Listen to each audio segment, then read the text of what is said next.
Good morning. This morning we're starting off with Deuteronomy chapter 2.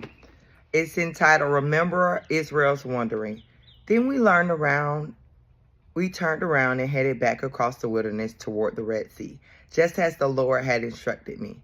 And we wandered around in the region of Mount Seir for a long time. Then at last the Lord said to me, You have been wandering around in his hill country long enough. Turn to the north. Give these orders to the people. You will pass through the country belonging to your relatives, the Ammonites, and the descendants of Usha, who live in Seir. The Edomites will feel threatened, so be careful. Do not bother them, for I have given them all the hill country of Mount Sinai as their property, and I will not give you even 1 square foot of their land. If you need food to eat or water to drink, pay them for it. For the Lord your God has blessed you in everything you have done. He has watched your every step in through the great wilderness. During these 40 years, the Lord your God has been with you, and you have lacked nothing. So we bypassed the territory of our relatives, the descendants of Ishua, who live in Surnam. We avoid the road through the Araba Valley that comes up from Etah and Arzor and Gombra. Then as we turn north, the desert route through Moab, the Lord warns us, do not bother the Moabites, the descendants of Lot, or start war with them. I have given them as their property, and I will not give you any of their land.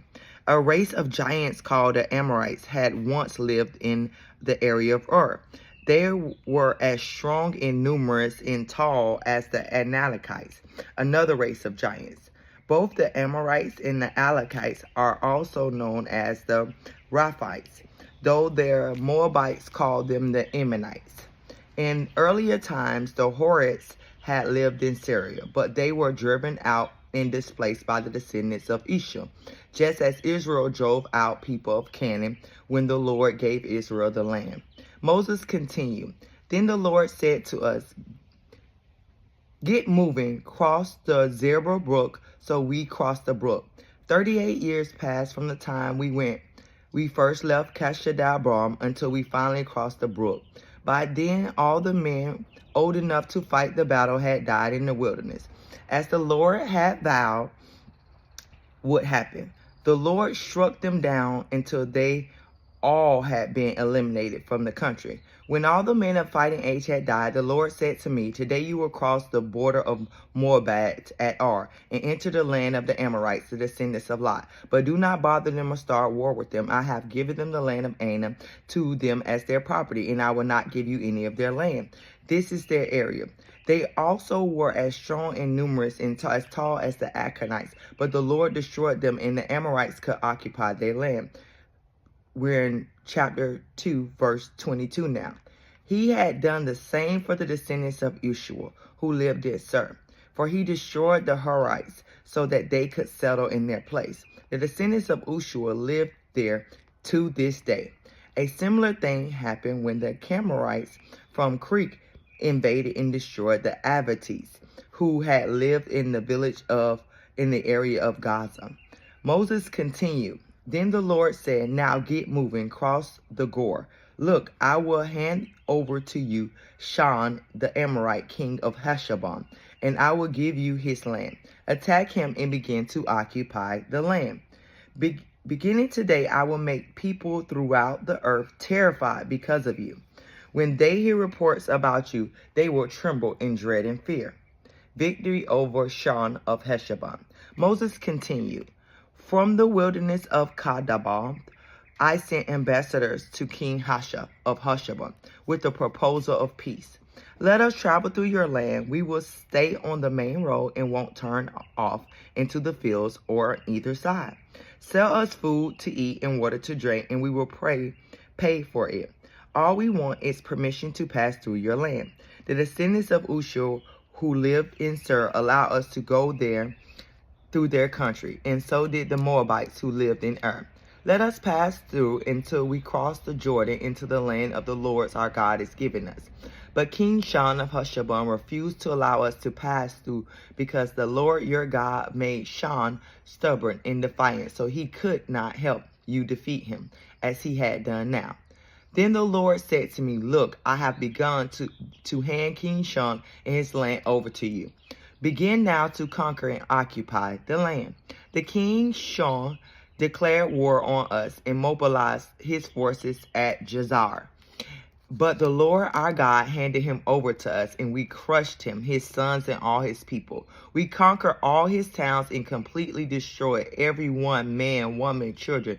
Not a single person was spared. We took all the livestock as plunder for ourselves, along with anything of value from the towns we ransacked. The Lord our God also helped us conquer Ar on the edge of the Gor, and the town in the Gor, and the whole area as far as Gilead. No town had walls too strong for us. However, we avoided the land of the Amorites and all along the river, and the towns in the hill country, all the places the Lord our God had commanded us to leave alone. And I love chapter 2 because we see a difference from the end of chapter 1, where the Israelites are totally rebelling against God.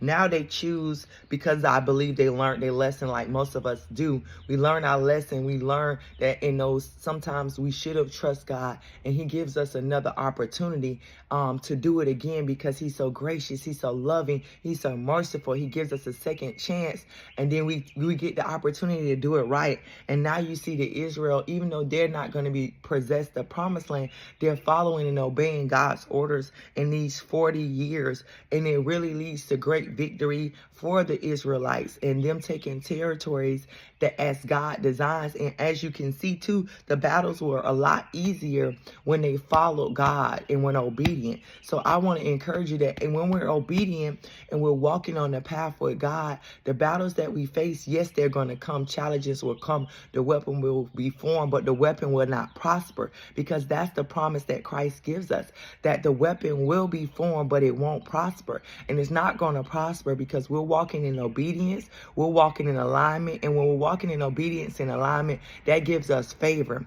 That give us divine protection. That give us divine provision. When we go in the path that God is sending us, that's where everything that he has stored up for us is.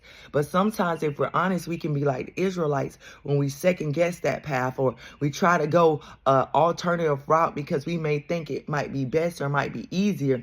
But in this season, we must just trust God on whatever path he's sending us, because he has our best interests. He knows what's the best for us. He wants us to have hope. He wants us to have a good future. He wants us to have a prosper. He wants us to be blessed so we can be a blessing to others. He wants us to be set free, healed, delivered. He wants us not to walk in sickness or disease. So we must be walking in obedience, walking really circumspectly, being alert in everything we do in this hour. God bless you, and I hope you enjoy chapter 2.